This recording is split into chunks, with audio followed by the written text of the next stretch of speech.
भरत जी जिस रहनी से 14 वर्ष रहे, उस रहनी से आचार्य चरण संपूर्ण जीवन रहे। भरत जी 14 वर्ष पर्ण कुटी में रहे। जगत गुरु श्रीमदाद्य रामानंदाचार्य भगवान जीवन भर पर्ण कुटी में रहे।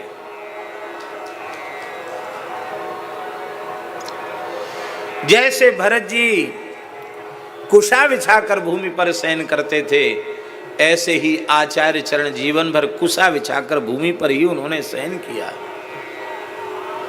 केवल पायस ही ग्रहण किया, संसार के समस्त भोगों का जीवन पर्यंत के लिए त्याग कर दिया। कंचन कामने का स्पर्श ही नहीं किया। आहा, क्या कहना। सन्यास धर्म का जैसी दृढ़ता से आचार्य चरण ने पालन किया, उस प्रकार का उदाहरण इतिहास में मिलना कठिन है। श्री चैतन्य महाप्रभु जी के सन्यास धर्म की कठोरता का आप श्री चैतन्य चरितामृत में अनुभव कर सकते हैं। महाप्रसाद ग्रहण करने के बाद महाप्रभु जी हरितकी लेते थे। हर वो भी नित्य ही भिक्षा में लाई जाती थी। दूसरे दिन के लिए हरितकी का संग्रह उनकी सेवा में रहने वाले साधक ने कर लिया तो कहा, तुम हमारे सन्यास धर्म को नष्ट करने वाले हो, तुम हमारे निकट रहने योग्य नहीं हो, दूसरे दिन के लिए तुमने संग्रह क्यों किया।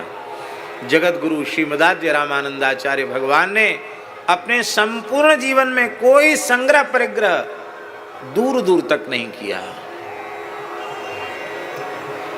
और एक विशेषता, एक ही अवतार काल में 2 बार अवतार ग्रहण किया।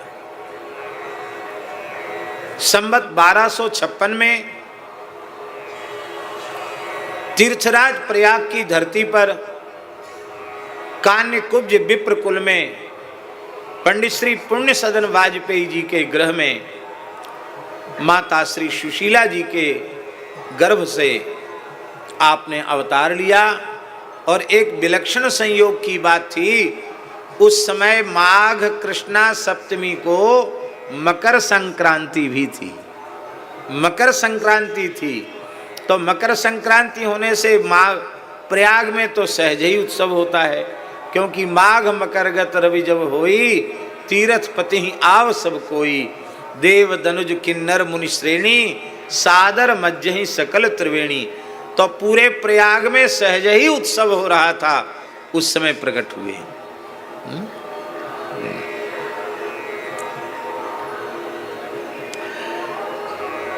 जब आप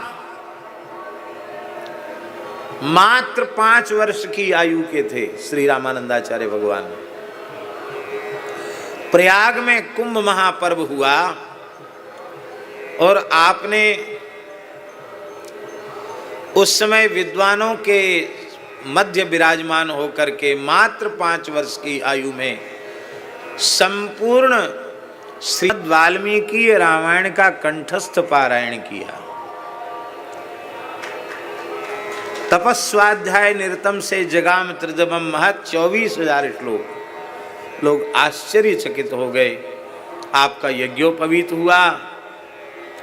अन्नप्राशन में आपने खीर पाई, खीर का स्पर्श किया तो जीवन भर खीर ही आपने आहार के रूप में ग्रहण की। ऐसा अद्भुत उनका जीवन चरित्र। काशी में पढ़ने के लिए गए, वहाँ उनके मामा जी रहते थे, उनका नाम था पंडित श्री ओंकार जी नैयायिक न्यायाचार्य। उनके यहाँ आपने रह करके अध्ययन किया। थोड़े ही काल में सब कुछ शास्त्र का अधिगम कर लिया। बड़े बड़े चमत्कार प्रकट होने लगे।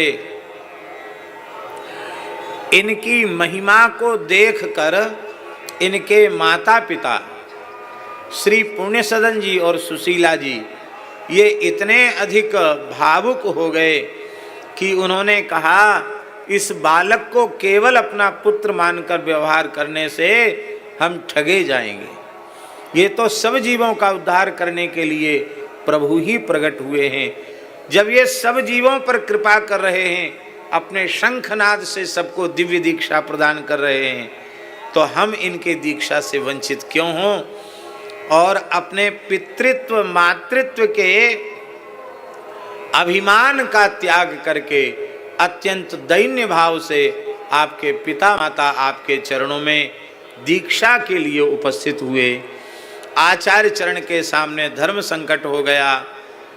ये तो साक्षात मर्यादा पुरुषोत्तम प्रभु के ही स्वरूप हैं, ये अमर्यादा का कार्य कैसे कर सकते हैं। भले ही ये साक्षात प्रभु हैं, आचार्य स्वरूप में प्रकट भय हैं, लेकिन पिता माता को शरणागति देना, दीक्षा देना, ये मर्यादा के विरुद्ध है। तो आपने पहले तो कानों पर हाथ रख लिया, पिता माता ने अतिशय आग्रह किया तो आप अंतर्धान हो गए, बैठे बैठे लुप्त हो गए, अंतर्धान हो गए। मात्र 12 वर्ष की आयु थी।